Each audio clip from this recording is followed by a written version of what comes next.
Crystal structure के आज के लेक्चर में हम घनीय संरचनाओं के बारे में अध्ययन करेंगे। घनीय संरचनाएं 3 प्रकार की होती है: सरल घनीय संरचना, अंतः केंद्रित घनीय संरचना और फलक केंद्रित घनीय संरचना। चित्र में सामने एक घनीय संरचना प्रदर्शित की गई है जिसमें घन के 8 कोनों पर एक एक परमाणु स्थित होते हैं। तो इस तरीके की संरचना को घनीय संरचना कहते हैं। दूसरे प्रकार की संरचना जो है वो अंतः केंद्रित घनीय संरचना है, जिसमें फलक घन के कोनों पे एक एक परमाणु स्थित होने के साथ साथ उसके केंद्र पे भी एक परमाणु स्थित होता है। तो इस तरीके की संरचना को अंतः केंद्रित घनीय संरचना, बॉडी सेंटर्ड क्यूबिक स्ट्रक्चर कहते हैं। तीसरे प्रकार की जो घनीय संरचना वो है फलक केंद्रित घनीय संरचना। इसमें घन के प्रत्येक कोने पर एक एक परमाणु अवस्थित होने के साथ साथ हर फलक पे इस प्रकार कुल 6 फलकों पे 6 परमाणु अवस्थित होते हैं। तो इस तरीके की जो संरचना है वो फलक केंद्रित घनीय संरचना कहलाती है। घनीय संरचना का अध्ययन हम अलग अलग बिंदुओं के आधार पर करेंगे, जिसमें सबसे पहले समन्वय संख्या, जालक नियतांक, एकांक कोष्ठिका का आयतन, प्रतीकांक कोष्ठिका परमाणुओं की संख्या, एकांक कोष्ठिका में परमाणुओं का आयतन, संकुलन गुणांक, अभाज्य कोष्ठिका के मूलभूत सदिश और अभाज्य कोष्ठिका का आयतन। तो यहाँ पे मैंने 2 शब्दों का प्रयोग किया है, एक अभाज्य कोष्ठिका और एक प्रतीकांक कोष्ठिका। तो दोनों का अंतर हम पिछले वीडियो में बता चुके हैं, फिर भी दोबारा रिवाइज कर लेते हैं।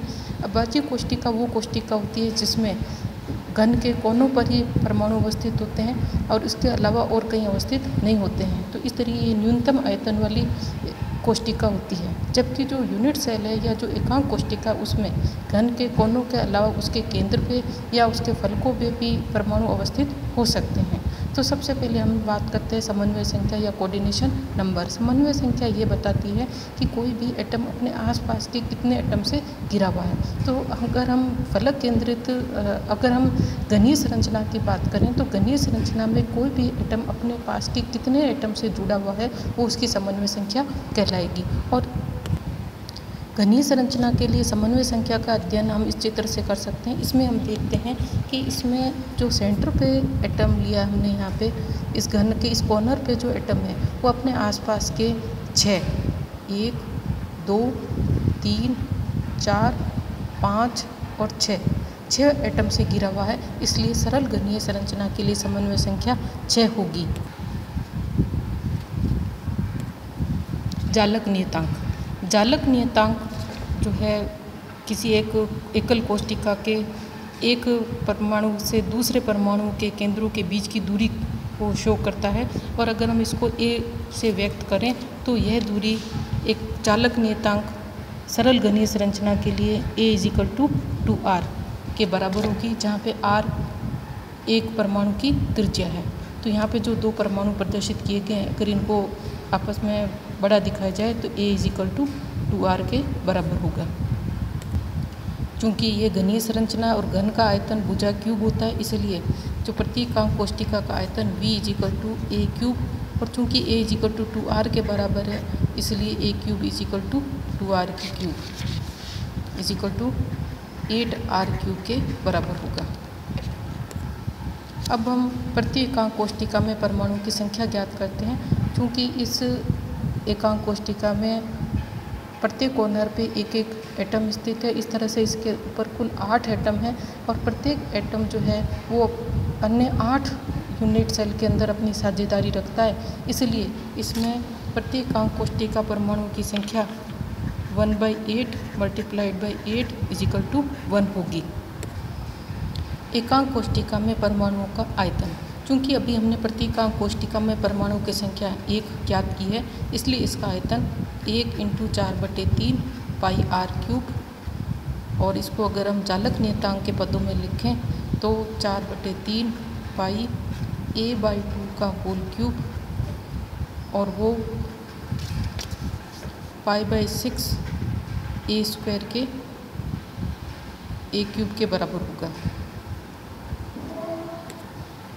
अब हम संकुलन गुणांक की गणना करते हैं। संकुलन गुणांक ये बताता है कि जो हमारी जो घनीय संरचना है उसका कितना भाग भरा हुआ है। ये जो यूनिट सेल है, एकांक कोशिका है, उसका कितना भाग परमाणुओं के द्वारा घिरा हुआ और उसमें कितना रिक्त स्थान है, वो संकुलन गुणांक से ज्ञात करते हैं। संकुलन गुणांक ज्ञात करने का सूत्र जो होता है वो संकुलन गुणांक जो है एकांक कोशिका में परमाणु का आयतन डिवाइडेड बाय एकक कोशिका का आयतन।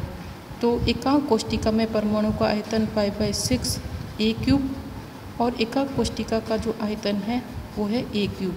इसको हल करने पर π/6 प्राप्त होता है जो कि 52% है।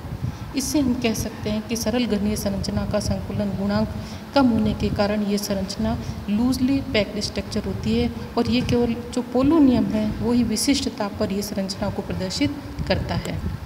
अभाज्य कोशिका के मूलभूत सदिश। अभाज्य कोशिका के मूलभूत सदिशों को प्रदर्शित करने के लिए इस डायग्राम में हम देखते हैं कि किसी एक बिंदु को इसको मूल बिंदु मान करके इसके क्रिस्टोग्राफिक एक्सेस के निर्दिष्ट जो सदिश है वो A, B, C लेते हैं। तो A = AI cap, B = AJ cap और C = AK कैप। ये जो है चालक नियतांक A वाले सरल घनीय चालक के लिए मूलभूत सदिश होते हैं।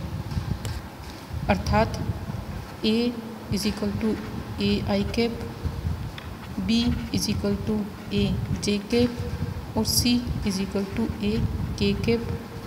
ये हमारी अभाज्य एकांक कोशिका के मूलभूत सदिश हो गए। यहाँ पे हम अभाज्य कोशिका की बात कर रहे हैं। अब हम अभाज्य कोशिका का आयतन ज्ञात करते हैं।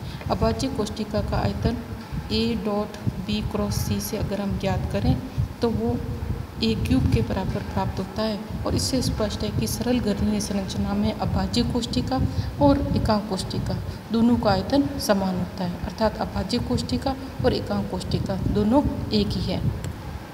अब हम अंतः केंद्रित घनीय संरचना के विभिन्न पैरामीटर्स का अध्ययन करें तो सबसे पहले हम अंतः केंद्रित घनीय संरचना, जिसमें घन के कोनों के ऊपर एक एक एटम स्थित होने के साथ साथ एक एटम केंद्र पे भी स्थित होता है, ये अंतः केंद्रित घनीय संरचना है। और चित्र में इन घनों के कोनों पे एटम्स को आकार में छोटा दिखाया गया है। वास्तविक जो आकार है वो इस तरीके का। यहाँ आप चित्र में देख सकते हैं कि जो केंद्र वाला एटम है वो घन के कोनों के 8 परमाणुओं को स्पर्श करता है। तो यहाँ पे हम कोऑर्डिनेशन नंबर ज्ञात करें तो कॉर्नर के एटम आपस में एक दूसरे को स्पर्श नहीं करते हैं, लेकिन जो केंद्र वाला एटम है वो सभी 8 से स्पर्श करता है, अतः इसकी समन्वय संख्या 8 होगी। दूसरा जो पैरामीटर है वो है जालक नियतांक। जालक नियतांक जिसे हम A से दर्शाते हैं। तो यहाँ पे A की गणना करने के लिए, क्योंकि यहाँ पे घन के कोने के एटम एक दूसरे को स्पर्श नहीं करते हैं, अतः इसमें इस मध्य वाले बिंदु को केंद्र मान करके, इस एटम को केंद्र मान करके और हम जालक नियतांक की गणना करेंगे। जालक नियतांक की गणना करने के लिए इस चित्र की ज्यामिति से स्पष्ट है कि अगर ये है संरचना A D के बीच की दूरी जालक नियतांक A E के बीच की दूरी A और A D और F के बीच की डिस्टेंस, अगर हम ये परमाणु की त्रिज्या R, 2R और R इससे गणना करें तो पाइथागोरस थ्योरम के अनुसार DF का स्क्वायर = DE का स्क्वायर प्लस EF का स्क्वायर और DE = DA का स्क्वायर प्लस AE का स्क्वायर। तो इस तरीके से जो DF का स्क्वायर है वो 4R का स्क्वायर = 3A का स्क्वायर और A = 4R/√3। इस प्रकार जालक नियतांक A = 4R/। एकांक कोशिका का आयतन। एकांक कोशिका का आयतन ज्ञात करते हैं तो जो घन का आयतन है V आयतन जो है वो भुजा क्यूब A³ = 4R/√3 का होल क्यूब। इससे हम एकांक कोशिका का आयतन ज्ञात कर सकते हैं। उसके बाद है प्रति एकांक कोशिका परमाणु की संख्या। PCC संरचना में घन के कोनों के अलावा एक एटम इसके केंद्र पे भी स्थित होता है। जो केंद्र वाला है वो पूरा का पूरा इसी के अंदर स्थित होता है, जबकि जो किनारे वाले हैं वो अपना 1/8 भाग का योगदान करते हैं। इसलिए प्रति एकांक कोशिका परमाणु की संख्या 1/8 × 8 + 1 = 2 होगी। इस प्रकार हम कह सकते हैं कि जो BCC संरचना है वो अभाज्य एकांक कोशिका नहीं है। इसमें जो जालक बिंदु है वो 1 के बजाय 2 है। तो इस तरीके से इस संरचना के अंदर 2 परमाणुओं को स्थित माना जा सकता है। तो एकांक कोशिका में परमाणु का आयतन 2 × 4/3 πr³ के अनुसार प्राप्त होगा। इसी तरीके से हम संकुलन गुणांक की गणना करते हैं तो हम देखते हैं कि जो सरल घनीय संरचना है उसमें यूनिट सेल में एक एटम है, जबकि बीसीसी संरचना में यूनिट सेल में 2 एटम है। और 2 एटम होने के कारण इसमें जो ये संकुलन गुणांक का मान सरल घनीय संरचना से ज़्यादा प्राप्त होता है और ये ज़्यादा क्लोजली पैक्ड स्ट्रक्चर है। तो इसका जो संकुलन गुणांक है वो √3/8 पाई प्राप्त होता है और 68% होने के कारण ये सरल घनीय संरचना से ज़्यादा क्लोज पैक्ड स्ट्रक्चर है। अभाज्य कोष्ठिका के मूलभूत सदिश। अभाज्य कोष्ठिका के मूलभूत सदिशों की गणना करने के लिए हमने यहाँ पे 3 यूनिट सेल्स को लिया है। इसमें इनके O पॉइंट को मूल बिंदु मान करके और जो अभाज्य कोष्ठिका के मूलभूत सदिश हैं A, B और C, इनकी गणना करते हैं। तो यहाँ पे हमने O से N तक के मूलभूत सदिश A लिया है, O से P को B और O से M को C लिया है। ये OA जो है वो नेक्स्ट नियरेस्ट एटम के बीच की डिस्टेंस है बजाय OAX की तुलना में।